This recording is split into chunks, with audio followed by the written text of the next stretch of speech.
Sa mère m'a traité de « raté » pendant le dîner de Thanksgiving. J'ai défendu ma carrière. Elle a piqué une crise, ne réponds pas à ma mère, sinon tu peux partir. J'ai juste hoché la tête. Je n'ai pas discuté, mais quand elle est revenue dans notre appartement vide 3 jours plus tard, elle a enfin compris que j'avais pris le « tu peux partir » au pied de la lettre. Le jour où sa mère m'a traité de raté, j'ai découvert qui était vraiment de mon côté, et qui ne l'avait jamais été. Vous savez, ces moments où tout ce que vous pensiez savoir sur quelqu'un s'effrite soudain? Comme du verre qui se brise sur du béton?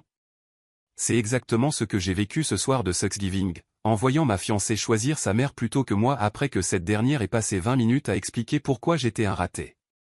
Laissez-moi reprendre depuis le début. J'ai 29 ans, je suis ingénieur en logiciel. Pas un génie de la tech qui travaille chez Google ou quoi que ce soit. Juste un bon travail de classe moyenne dans une entreprise régionale de services financiers. Je gagne environ 92 000 $ par an. J'ai une voiture correcte. Je loue un bel appartement de 2 chambres. J'ai un compte 401K. Aucune dette, à part un petit crédit auto. Je pensais que c'était le parcours classique de la réussite. Ma fiancée et ex-fiancée maintenant, on y viendra, s'appelle Jennifer. Cela fait 2 ans et demi que nous sommes ensemble. Elle est infirmière en soins intensifs pédiatriques, elle gagne environ 78 000 $. On s'est rencontrés lors d'un barbecue d'amis. Le courant est tout de suite passé. Intelligente, drôle, magnifique, cheveux blonds, yeux verts, un sourire à tomber par terre, le genre de femme qui illumine une pièce en y entrant. Au bout d'1 an, nous avons emménagé ensemble. Dans mon appartement. J'y habitais déjà depuis 3 ans avant de la connaître. C'est mon nom sur le bail. Elle a apporté ses affaires et a commencé à participer aux courses et aux factures. Nous partagions ses dépenses. Je payais le loyer, puisque l'appartement était le mien. Ça marchait bien. Tout chez Jennifer était parfait, sauf une chose, Margaret, sa mère. Et d'après les histoires que Jennifer racontait, Margaret était compliquée. Autoritaire, critique, jamais satisfaite de rien de ce que faisait Jennifer. La comparant toujours aux enfants des autres. Un comportement classique de mère toxique. Jennifer revenait dévastée de chaque visite. Margaret critiquait son poids. Jennifer fait du 38, il n'y a absolument rien à redire. Son travail. Comme si être infirmière en réa pédiatrique n'était pas assez bien. L'appartement, techniquement le mien. La voiture. Les amis. Tout. Là, elle veut juste ce qu'il y a de mieux pour moi, disait Jennifer. Elle ne sait pas exprimer son amour sans être critique. J'ai appris à ignorer. Il ne faut pas la prendre au sérieux. Signal d'alarme? Probablement. Mais j'aimais Jennifer et je me disais, sa mère vit à 2 états d'ici. À quel point cela pouvait-il être grave? Cela faisait 2 ans et demi que nous étions ensemble et je n'avais jamais rencontré Margaret. Jennifer lui rendait toujours visite seule. Elle disait que c'était plus simple comme ça. Que sa mère pouvait être, trop, pour quelqu'un qui n'avait pas grandi avec elle. J'aurais dû prêter plus attention à cet avertissement. J'ai demandé Jennifer en mariage il y a 6 mois. Rien d'extravagant, une bague à 4800 $, raisonnable pour mon salaire. Jennifer a pleuré de bonheur. Elle a dit, oui, tout de suite. Nous avons fixé le mariage pour l'été prochain. Nous avons commencé les préparatifs. Tout se passait bien. Jusqu'à ce que Thanksgiving arrive. Le frère de Jennifer recevait la famille cette année-là. Il habite à 1 heure de chez nous. Marié, 2 enfants, belle maison en banlieue. Jennifer était excitée à l'idée de ce dîner car ce serait la première fois que je rencontrerais sa mère. Margaret venait en avion de l'Arizona. Sois juste préparée, m'a prévenu Jennifer une semaine avant. Ma mère va probablement dire quelque chose de déplacé. Elle fait ça à tous les premiers rendez-vous. C'est comme un test. Elle veut voir comment tu réagis. Quel genre de déplacé? Je ne sais pas. Elle trouvera quelque chose. Ton travail, ta voiture, tes vêtements, n'importe quoi. Ne le prends pas personnellement. Souris et change de sujet. C'est ce que fait la femme de mon frère. Ta belle-sœur fait ça depuis combien de temps? 7 ans. 7 ans à sourire et changer de sujet pour une femme qui insulte les gens délibérément. Super. Peut-être que je devrais me défendre si elle m'insulte, ai-je dit. Non. Ça empire les choses. Elle veut une réaction. Si tu montes au créneau, elle double la mise. Fais-moi confiance. Laisse couler. Je ferai l'intermédiaire si ça dégénère. Cela aurait dû être le deuxième signal d'alarme, ma fiancée planifiant déjà de faire l'intermédiaire entre moi et sa propre mère lors du dîner. Mais j'aimais Jennifer. Je voulais l'épouser. Je pensais que je pourrais tenir un dîner avec une belle-mère difficile. Spoiler, je n'ai pas tenu. Le jour de Thanksgiving, nous avons conduit jusqu'à chez son frère. Un bel endroit. Très beau. Il travaille dans la finance d'entreprise, gagne bien plus que moi, ce qui allait devenir pertinent par la suite. Margaret était déjà là quand nous sommes arrivés. La soixantaine bien passée, les cheveux blonds comme ceux de Jennifer, mais coiffés dans cette coupe, casque, qui nécessite un salon chaque semaine. Des vêtements chers, des bijoux qui coûtaient probablement plus cher que ma voiture. Elle m'a dévisagé comme si j'étais une saleté collée sous sa chaussure. Alors, vous êtes le futur mari, a-t-elle dit pas comme une question, mais comme une accusation. C'est moi. Enchanté de vous rencontrer, Madame Patterson. C'est Dr Patterson. J'ai un doctorat. Ah, désolé. Dr Patterson, docteur en économie de Stanford. Impressionnant. Elle a regardé Jennifer, tu ne lui as pas dit que j'avais un doctorat. Si, maman. Il a dû oublier. Je n'avais définitivement pas oublié et Jennifer ne me l'avait jamais mentionné. Mais bon, faisons comme si. Le dîner a commencé plutôt bien. Le frère de Jennifer, Kevin, et sa femme, Rachel, étaient sympathiques. Leurs enfants étaient adorables. La nourriture était excellente. L'ambiance habituelle de Thanksgiving. Puis le moment du dessert est arrivé. Margaret faisait le tour de la table en questionnant tout le monde sur leur travail. Kevin a parlé de sa promotion. Rachel a évoqué son agence immobilière. J'espérais secrètement qu'il passerait à côté de moi. Ce ne fut pas le cas. Et vous, qu'est-ce que vous faites déjà ? Demanda Margaret. Elle savait parfaitement ce que je faisais et Jennifer le lui avait certainement dit mais elle voulait me l'entendre dire à haute voix. Je suis ingénieur en logiciel. HM. Pour quelle entreprise ? Redstone Financial Service. Elle plissa le nez comme si je venais de dire que je vidais les fosses septiques. Jamais entendu parler. Nous sommes une entreprise régionale, basée ici en ville. Nous développons des logiciels financiers pour des entreprises de taille moyenne. Donc ce n'est ni Google, ni Microsoft, ni Amazon. Non, madame. Et votre salaire, si ce n'est pas indiscret ? Jennifer intervint rapidement. Maman, c'est personnel. J'essaie simplement de comprendre quel genre de vie ma fille va avoir. C'est une question raisonnable pour une mère de poser au futur mari de sa fille. J'aurais dû me taire. Jennifer me lança un regard qui disait clairement « Ne réponds pas ». Mais Margaret me fixait, attendant. Et tout le monde à table se tut. Je gagne environ 92 000 $ par an. L'expression de Margaret changea comme si je venais d'avouer toucher le salaire minimum. 92 000, répéta-t-elle lentement. À votre âge ? J'ai 29 ans. Oui, madame. Kevin touchait un salaire à 6 chiffres à 26 ans. Kevin parut mal à l'aise.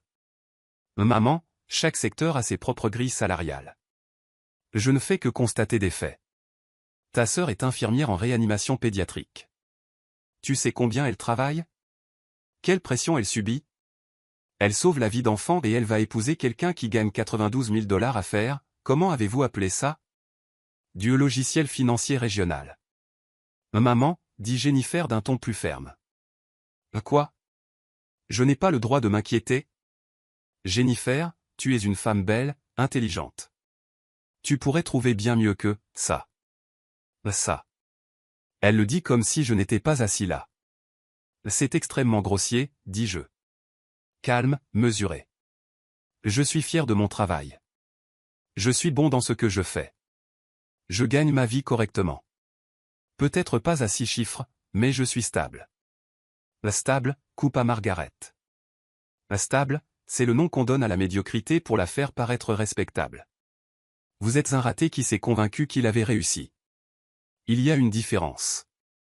La table entière tomba dans un silence de mort. Je sentis mon visage s'empourprer. Je ne suis pas un raté. Non. Voyons voir. Vous avez presque 30 ans. Vous gagnez à peine plus que le salaire d'entrée dans votre domaine. Vous louez.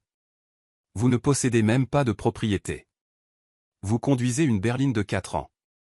Vous avez acheté à ma fille une bague de combien? Dans les 5 000 $? Moins. Quand Kevin a demandé Rachel en mariage, la bague coûtait 20 000 $. Maman, dit Jennifer, plus fort.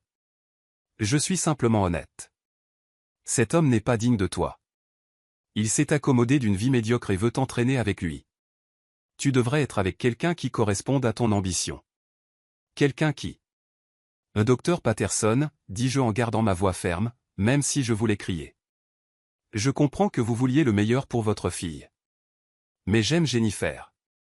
Je travaille dur. Je suis financièrement responsable. Je la traite bien. Je ne suis pas riche, mais je ne suis pas un raté. Et sincèrement, m'insulter lors du dîner de Thanksgiving ne changera pas le fait que Jennifer a dit oui quand je lui ai demandé de m'épouser. Margaret me fusilla du regard. Puis elle se tourna vers Jennifer. Mais tu vas le laisser me parler comme ça? Jennifer me regarda, puis regarda sa mère, et je vis la bascule. Je la vis faire son choix. Ne parle pas ainsi à ma mère, ou tu peux partir. Ces mots. Bas, mais clairs. Le silence tomba à nouveau sur la table. Je regardais Jennifer, ma fiancée, la femme que j'aimais depuis 2 ans et demi, la femme à qui j'avais offert une bague, la femme qui venait de me dire de la boucler ou de partir parce que je m'étais défendu après que sa mère m'eût traité de raté. Je hochai la tête. Je ne discutais pas. Je n'élevais pas la voix.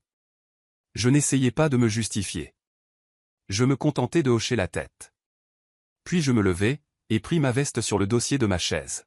« Attends, qu'est-ce que tu fais ?» demanda Jennifer. « Mais tu m'as dit de partir. Donc je pars. » Je ne voulais pas dire ça comme ça. Je voulais juste dire de ne pas manquer de respect à ma mère. Je ne lui ai pas manqué de respect. Je me suis défendu. Il y a une différence. Mais tu as fait ton choix. Bon dessert. Je sortis, montai dans ma voiture et rentrai chez moi. Jennifer m'appela 6 fois sur la route. Je ne répondis pas. Elle envoya un message. « Tu exagères. Reviens. On peut en parler. Tu m'as mise dans l'embarras.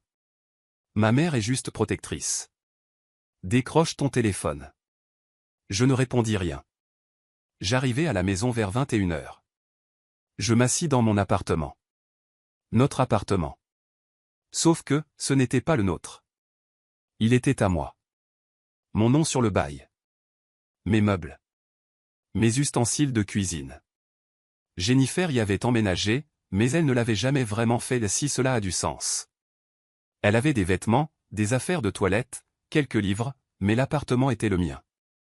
Jennifer envoya un autre message à 23 h. Je reste chez Kevin ce week-end. J'ai besoin d'espace. On se parle dimanche après-midi quand je rentrerai. Dimanche après-midi. 3 jours. Cela me donna du temps. C'est là que je pris ma décision. Je ne serai pas là à son retour. Vendredi, 6 h du matin. J'étais réveillé. J'avais à peine dormi. Je ressassais le dîner. L'expression sur le visage de Jennifer quand elle avait choisi sa mère. La cruauté désinvolte dans la voix de Margaret. La manière dont tout le monde était resté silencieux à table. J'ai appelé une entreprise de déménagement et j'ai expliqué que je devais déménager le plus rapidement possible. Ils avaient un créneau disponible le dimanche. Parfait. J'ai réservé. 850 $ pour une équipe de 2 hommes et un camion pendant 4 heures. Ensuite, j'ai commencé à chercher des appartements en ligne. J'ai ouvert les annonces de location. J'en ai trouvé un avec une chambre, à environ 15 minutes de là. Plus petit que l'appartement actuel, mais plus récent. Parquet, cuisine rénovée, lave-linge et sèche-linge dans l'appartement à 1100 $ par mois, contre les 1350 que je payais actuellement. J'ai appelé le propriétaire à 9 h du matin. J'ai expliqué que je devais déménager rapidement. Je pourrais visiter les lieux dans la journée? J'ai visité à midi. Propre, lumineux, aucune mémoire de Jennifer liée à cet endroit. Pas le canapé que nous avions choisi ensemble. Pas la chambre où nous avions dormi pendant 1 an et demi. Juste un espace vide que je pourrais remplir comme bon me semblerait. J'ai versé la compte, $1100 pour le premier mois, $1100 de caution. Total, $2200. J'ai signé le bail, le déménagement était prévu pour le lundi. Je suis retourné à mon ancien appartement et j'ai commencé à faire les cartons. J'ai procédé de manière systématique. J'ai acheté des cartons chez Hull. J'ai commencé par la chambre. J'ai emballé mes vêtements, mes chaussures, les livres sur ma table de chevet. Les affaires de Jennifer sont restées exactement là où elles étaient. Ses vêtements dans le placard, sa boîte à bijoux sur la commode, ses produits de soins de son côté du lavabo de la salle de bain. J'ai emballé tout ce qui m'appartenait. Mon ordinateur portable, ma console de jeu, mes écrans d'ordinateur, les photos encadrées de ma famille, pas nos photos de couple. Celles-là pouvaient rester là ou brûler, peu m'importait. Mais les photos de ma famille, que j'avais avant même de la connaître, celles-là, je les ai prises. J'ai travaillé jusqu'à minuit. Des cartons empilés partout. Des étiquettes, chambre, bureau, cuisine, salon. Samedi matin, j'ai continué. La cuisine était plus compliquée. Nous avions mélangé nos affaires. Mais je me souvenais de ce qui m'appartenait. Le jeu de couteau de qualité que j'avais acheté 2 ans avant de la connaître. La poêle en fonte que j'avais depuis mes études universitaires. La cafetière que j'avais achetée parce que la cafetière bon marché de Jennifer faisait un café dégoûtant. Je lui ai laissé la cafetière bon marché. La salle de bain. Mes produits d'hygiène. Mes serviettes de bain. Mon pèse-personne. Elle pouvait garder le rideau de douche. C'était moi qui l'avais acheté, mais je ne voulais pas le prendre. Le salon. Ma télévision, ma barre de son, mon canapé, ma table basse, ma bibliothèque, mes livres. Jennifer avait apporté une lampe et quelques coussins décoratifs. Ceux-là sont restés. Samedi soir, l'appartement semblait dévasté. On voyait la marque des meubles sur la moquette. Les traces de poussière sur les murs où se trouvaient les étagères. La chambre ne contenait plus que le matelas de Jennifer sur le sol. Elle l'avait apporté lorsqu'elle avait emménagé, car j'avais déjà un lit. J'avais emballé mon sommier et mon matelas pour les mettre dans le camion de déménagement. Je suis resté debout dans le salon vide. 2 ans et demi réduits à des cartons, prêts à partir. J'ai commandé une pizza, j'ai mangé assis par terre, puisque la table de la cuisine était emballée pour les déménageurs. Surréaliste. Il y a 2 jours, je projetais d'épouser cette femme. Maintenant, je mangeais une pizza par terre dans un appartement que j'abandonnais. Dimanche matin, les déménageurs sont arrivés à 8 heures. 2 gars, la trentaine, efficaces. Ils ont regardé tous les cartons et les meubles et se sont mis au travail. « Vous mettez fin à une relation ?» m'a demandé l'un d'eux en portant le canapé. « Ah, comment avez-vous deviné ?» On fait beaucoup de déménagements comme ça. On le voit toujours à ce qui est laissé derrière. Des coussins décoratifs, des meubles bon marché, des vêtements de femme. Vous quittez la relation, pas la femme. C'est si évident que ça. Toujours. Ils ont fini de charger à 11 heures. J'ai suivi le camion jusqu'à mon nouvel appartement. Ils ont tout déchargé. Je leur ai donné $100 de pourboire chacun. Ils le méritaient. J'ai passé l'après-midi à déballer l'essentiel. Le lit, la télévision, la cafetière pour rendre l'endroit habitable. Ensuite, je suis retourné à l'ancien appartement. J'ai nettoyé, passé l'aspirateur, lavé toutes les surfaces, frotté la salle de bain, lavé la cuisine. Je voulais tout laisser propre. Pas pour Jennifer, mais pour moi. Pour pouvoir partir en sachant que j'avais fait les choses correctement, qu'elle ne pourrait pas m'accuser d'avoir laissé un désordre ou de la saleté. Quand j'ai fini, il était 18 heures. L'appartement était impeccable et vide, à l'exception des affaires de Jennifer éparpillées. Je me suis assis sur le plan de travail de la cuisine, j'ai pris un bloc-notes et j'ai commencé à écrire. Ensuite, j'ai finalisé la lettre et je l'ai laissée sur le plan de travail, où elle la verrait. « Jennifer ? Tu m'as dit de partir. Je suis ton conseil. J'ai déménagé. Tout ce qui est à moi a été emporté. Tout ce qui est à toi reste ici. Le bail est à mon nom, j'ai donc déjà prévenu le propriétaire que je le résiliais. Tu as jusqu'à la fin décembre pour déménager. 1 mois. Ta bague est dans la chambre. Je n'ai pas envie d'être fiancé à quelqu'un qui prend le parti de sa mère quand celle-ci me traite de raté. Bonne chance pour ta vie. J'espère que tu trouveras quelqu'un qui gagne 6 chiffres, qui conduit une voiture neuve et qui achète des bagues à 20 000 $. J'espère que cette personne te rendra heureuse. J'espère que ta mère l'approuvera. C'est terminé. Marc. J'ai laissé la bague sur le plan de toilette de la salle de bain. La bague de fiançailles de 4 800 $ qu'elle avait adorée il y a 6 mois. Maintenant, elle ne signifiait plus rien. J'ai jeté un dernier regard à l'appartement. 2 ans et demi de relation. 1 an et demi de vie commune. Terminé. Je suis retourné dans mon nouvel appartement et j'ai continué à déballer. Jennifer est revenue à l'appartement le dimanche après-midi, comme elle l'avait dit. 3 jours après le jour de Thanksgiving. Je le sais parce qu'elle a commencé à appeler de manière répétée. Puis elle a envoyé des messages. C'est quoi ce bordel? Où es-tu? Où sont toutes nos affaires? Tu as vraiment déménagé? Tu es sérieux? Appelle-moi. Appelle-moi. On doit parler de ça. Tu ne peux pas juste partir comme ça. J'ai répondu une seule fois. Tu m'as dit de partir. Je suis parti.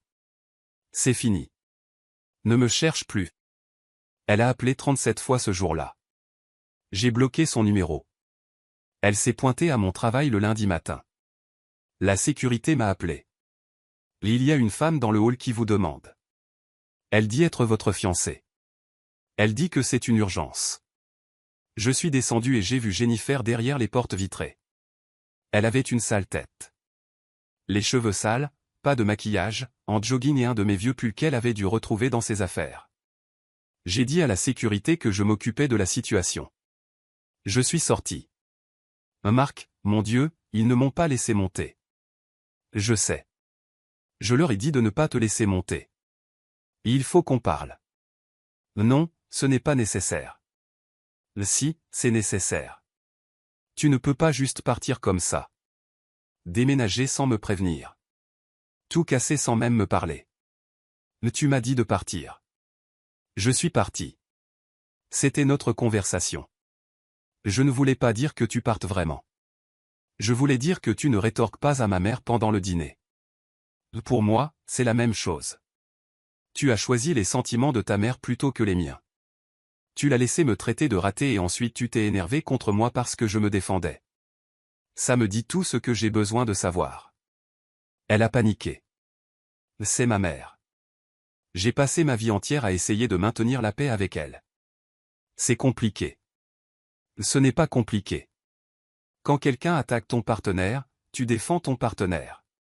Tu ne l'as pas fait. Tu as défendu celle qui m'attaquait. C'est fini. S'il te plaît, Marc. S'il te plaît. Je t'aime. J'ai fait une erreur. Je vais poser des limites avec elle. Je vais lui dire qu'elle a eu tort. Je vais arranger ça. Où était cette volonté jeudi dernier, quand elle m'a traité de médiocre et de raté? Quand elle me comparait à ton frère? Où étaient ses limites à ce moment-là? Elle n'a pas répondu. C'est ce que je pensais. Rentre chez toi, Jennifer. Récupère tes affaires. Tu as jusqu'à la fin décembre. C'est cruel. Tu es cruel. Je suis clair. C'est différent. C'est fini. Ne reviens pas ici. Je suis retourné dans l'immeuble. La sécurité a regardé pendant qu'elle pleurait dehors. Puis elle est partie. Elle a découvert ma nouvelle adresse probablement en appelant des entreprises de déménagement. Elle s'est pointée mardi soir, vers 20 h. Elle a frappé à la porte, criant. Marc, ouvre la porte. Il faut qu'on parle. Je suis resté sur le canapé et j'ai monté le volume de la télé. C'est insensé. Tu ne peux pas mettre fin à une relation de 2 ans et demi à cause d'un dîner. Je l'avais déjà fait. La question était quand elle l'accepterait. Ma mère s'est excusée. Elle m'a appelé en pleurant. Elle est dévastée. Elle ne voulait pas dire ça. Drôle comme Margaret n'a été dévastée qu'après que le fiancé de sa fille soit parti. Pas pendant qu'elle disait ces choses. Ni le lendemain. Seulement quand il y a eu des conséquences. Marc, s'il te plaît. Je t'aime. J'ai eu tort. J'aurais dû te défendre. Je le sais maintenant. Je suis désolé. S'il te plaît, ouvre la porte. Parle-moi. Je l'ai entendu crier et pleurer pendant 30 minutes. Mes voisins devaient penser que j'étais un connard. Peut-être que je l'étais. Ça ne changeait rien.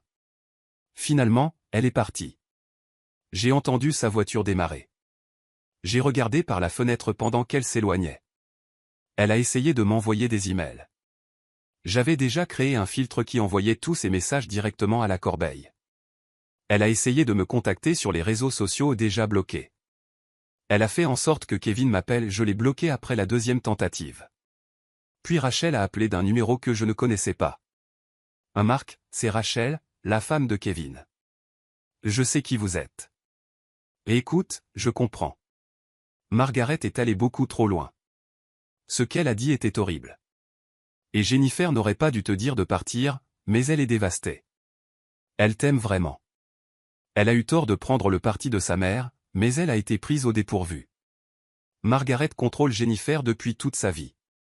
C'est compliqué. Ce n'est pas compliqué pour moi. Votre belle-sœur a choisi sa mère abusive plutôt que moi quand j'avais besoin qu'elle me choisisse. C'est simple. Elle a paniqué. Elle a été conditionnée toute sa vie à défendre Margaret. C'est littéralement de l'abus. Des années de manipulation psychologique. Tu punis Jennifer d'avoir été maltraitée. Je ne punis personne. Je choisis de ne pas être dans une relation avec quelqu'un qui se retourne contre moi quand ça compte. Son histoire avec sa mère explique son comportement. Cela ne le justifie pas. Alors c'est tout. 2 ans et demi et tu abandonnes comme ça. Oui, c'est fini. Je ne suis pas intéressé par être le second choix de quelqu'un qui pense que je suis un raté. Et je ne suis pas intéressé par passer ma vie à gérer une mère toxique. Jennifer doit régler cela avant d'avoir une relation saine avec qui que ce soit. C'est son travail, pas le mien. Tu n'es vraiment pas prêt à lui donner une autre chance? Même si elle fait une thérapie? Même si elle pose des limites à Margaret? Rachel, si la mère de Kevin te traitait de raté pendant le dîner de Thanksgiving et que Kevin te disait de la fermer ou de partir, tu resterais avec lui? Un long silence. C'est différent. En quoi? Parce que Kevin ne ferait pas ça. Exactement.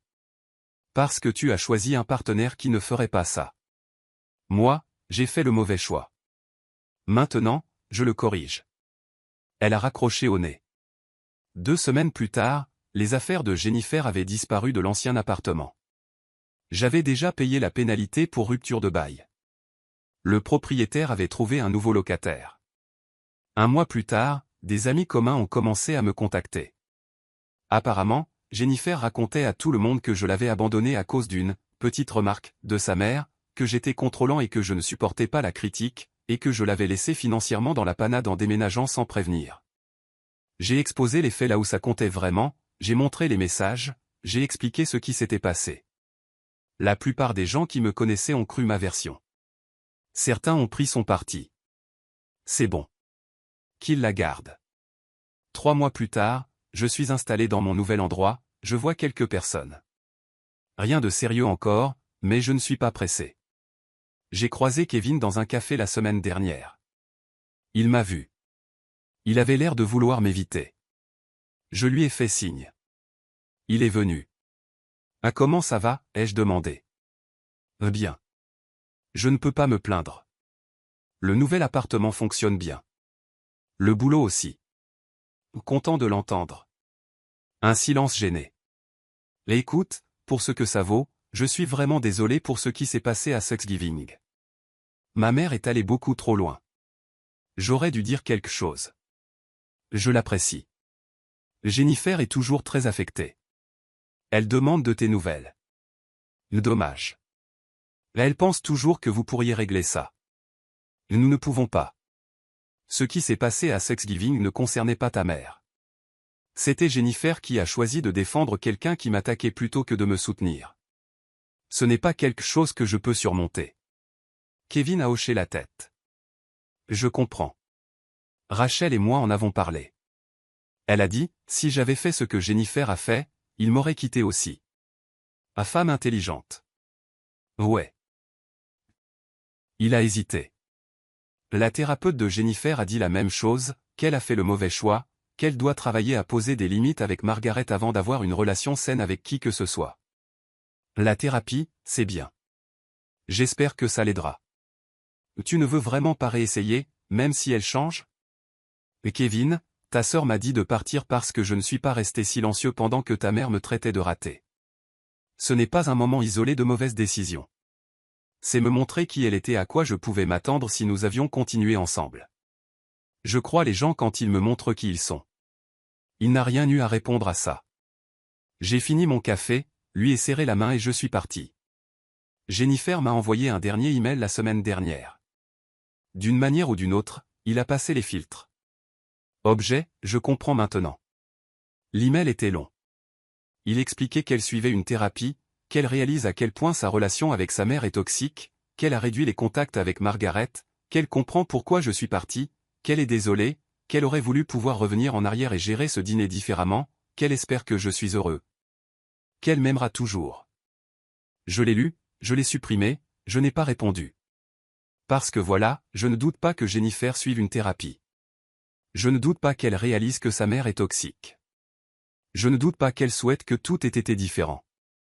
Mais quand c'était important, quand j'avais besoin qu'elle soit de mon côté, elle m'a dit de la fermer ou de partir. Et j'ai choisi de partir. Et honnêtement? Tant mieux. Mon nouvel appartement est génial. Mon travail est le même. Je continue à gagner mes soi-disant médiocres 92 000 $ par an. Je continue à travailler dans mon entreprise qui n'est pas Google. Je continue d'être parfaitement satisfait de mes choix. Je vois quelqu'un en ce moment. Elle s'appelle Amy. Elle est enseignante. Elle gagne environ 54 000 $ par an. Quand je lui ai dit ce que je faisais, elle a répondu. C'est cool. Je ne m'y connais pas trop en logiciel, mais ça a l'air intéressant. Quand je lui ai dit combien je gagnais, elle a dit. C'est plus que moi, mais c'est bon. Quand j'ai parlé de ma voiture. Elle roule? Oui. Alors, qui s'en soucie? Nous avons passé Thanksgiving chez ses parents cette année. Son père m'a demandé ce que je faisais. Je lui ai dit. Les logiciels? Je ne m'y connais pas en ordinateur, mais mon entreprise en utilise, alors il faut bien que quelqu'un les fasse, ces programmes. Tu gagnes bien ta vie avec ça? Oui. Super. C'est bien. Tu veux plus de dinde? Et c'est tout. Pas d'interrogatoire, pas de comparaison, pas de « raté ». Justin, tu gagnes bien, et, tu veux plus de dinde? La mère d'Amy a demandé à propos de la bague à un moment. Amy avait dit que nous n'étions pas encore fiancés, mais que c'était sérieux. Quand vous serez prêts, je suis sûr que ce que tu choisiras sera magnifique, a-t-elle dit. La mienne vient de ma grand-mère. Elle n'a rien coûté, mais elle représente tout. Le prix n'a pas d'importance si l'amour est vrai. La différence était frappante. Je ne dis pas qu'Amy est la bonne. Ça ne fait que quelques mois. Mais je dis qu'elle est quelqu'un qui n'amène pas avec elle une mère toxique qui pense que je ne suis pas assez bien. Elle est quelqu'un qui trouve 92 000 $ parfaitement acceptable. Elle est quelqu'un qui, si sa mère l'insultait hypothétiquement pendant le dîner, dirait à sa mère d'arrêter plutôt que de me dire de partir. Jennifer voulait que je comprenne que le comportement de sa mère était compliqué, que des années d'abus avaient conditionné ses réactions, que j'aurais dû être plus patient. Peut-être. Peut-être que tout cela est vrai. Mais j'ai 29 ans. Je gagne bien ma vie. J'ai un bon travail. Je suis stable, responsable et je traite les gens correctement. Et je mérite une partenaire qui pense que c'est suffisant. Jennifer ne le pensait pas. Alors je suis parti, j'ai pris le « par » au pied de la lettre et je ne me suis jamais retourné. Commentaire Monsieur Reddit. Alors, chers spectateurs, une leçon de vie en une phrase, ne vous mariez jamais avec quelqu'un dont pour le meilleur et pour le pire inclut une belle-mère qui vous traite de raté à Thanksgiving. Votre santé mentale vous remerciera, et vous économiserez 4 800 $ sur une bague. Vous êtes les bienvenus.